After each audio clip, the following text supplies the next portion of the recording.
जय श्री कृष्णा। कैसे हैं आप सब लोग। गुरु का राशि परिवर्तन होने वाला है। गुरु का राशि परिवर्तन 15 मई 2025 को वृषभ राशि से निकल के मिथुन राशि में हो रहा है। और सबसे बड़ी बात, गुरु अतिचारी हो रहे हैं, यानी गुरु अपनी सामान्य गति से तीव्र गति में आ जाएंगे, यानी बहुत तेज सामान्य गति से हो जाएंगे। बात कर रहे हैं हम मिथुन राशि की।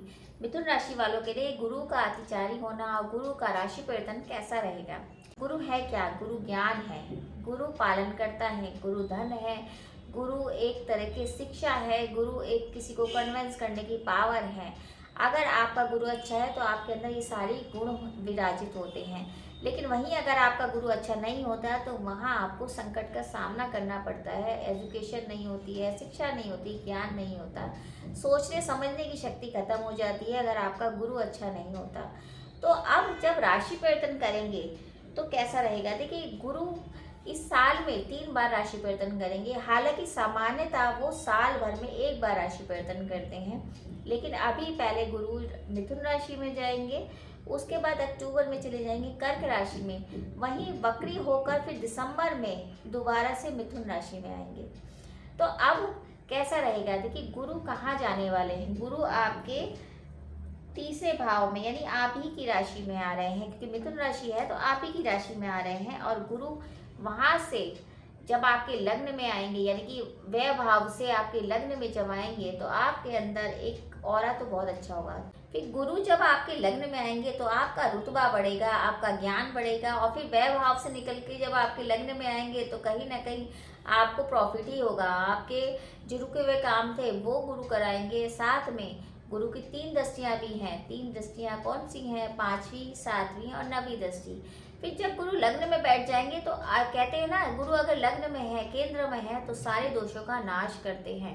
फिर आपके अंदर जो कॉन्फिडेंस आएगा वो लोग देखेंगे कि क्या गजब का कॉन्फिडेंस है, क्या वाणी है आपकी, क्योंकि वाणी भाव यानी आप ही की राशि में आ रहे हैं। अब गुरु जब पंचम दृष्टि से देखेंगे वो आपके पंचम स्थान को देखेंगे। देखिए, लग्न में आके पंचम स्थान यानी कि आपके संतान भाव में देखना और आपकी एजुकेशन को देखना। संतान भाव, एजुकेशन और ये लव का, अफेयर का भी भाव होता है। तो कहीं ना कहीं अगर आपका विवाह नहीं हो रहा है तो विवाह के योग बनेंगे। एजुकेशन अगर आप चाहते हैं, हायर एजुकेशन चाहते हैं, तो उसके भी चांसेस बनेंगे। आपकी संतान किस तरह से रुष्ट थी, आपका कहना नहीं मान रही थी, तो वो आपका कहना मानने लगेगी। तो पंचम भाव से आपके रिलेटेड जो भी चीज़ें हैं वो आपकी पॉजिटिव हो जाएंगी। ठीक है। उसके बाद गुरु लग्न से आपके सप्तम भाव को भी देखेंगे। जैसे मैंने कहा कि विवाह के योग बनेंगे, और सप्तम भाव है विवाह का भाव, पार्टनरशिप का भाव, बिजनेस का भाव। तो अगर आप अविवाहित हैं, विवाह के पूर्ण योग बनेंगे। साथ में आपके ऊपर जो रुके हुए कर्जे थे वो दूर होंगे। पार्टनरशिप बहुत अच्छी हो जाएगी। पार्टनरशिप में आपको बहुत अच्छा मुनाफा मिलने वाला है। कहीं ना कहीं रुके हुए काम होंगे। और अगर आप अविवाहित हैं, विवाह के योग तो बनेंगे ही, साथ में विवाहित हैं तो आपके पार्टनर से संबंध बहुत अच्छे हो जाएंगे, क्योंकि गुरु की जो दृष्टियां हैं वो अमृत समान होती हैं।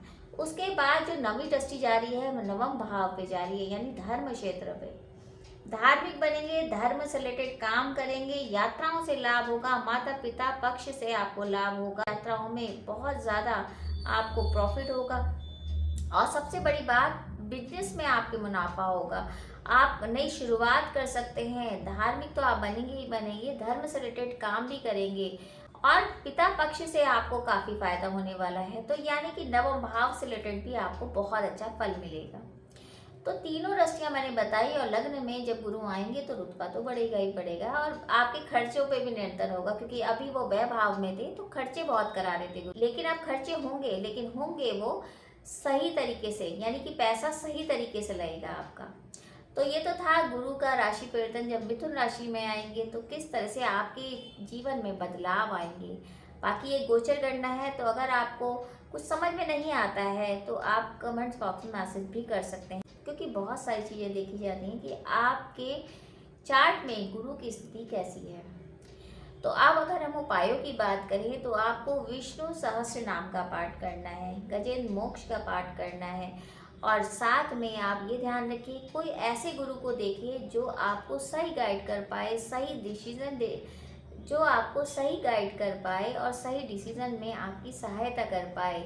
निष्पक्ष बात करें, और कहीं भी अगर ऐसा आपको गुरु मिलते हैं तो बिल्कुल बनाइए, क्योंकि गुरु होना जीवन में अति श्रेष्ठ रहता है और आपको एक सही दिशा मिलती रहती है।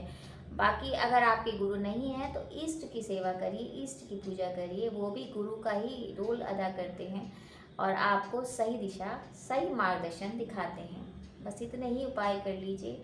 बाकी तो मैं ये हमेशा बताती हूँ कि किसी नीडी पर्सन को, कोई ज़रूरतमंद है, उसको ज़रूर आप कुछ ना कुछ डोनेट करिए, कुछ सहायता करिए, उसका फल अति श्रेष्ठ मिलता है और ईश्वर की कृपा भी मिलती है और ब्लेसिंग भी आपको ज़रूर लगती है। क्योंकि किसी भूखे को रोटी जब खिलाई जाती है तो उसका जो आशीर्वाद है वो आपके साथ हमेशा रहता है।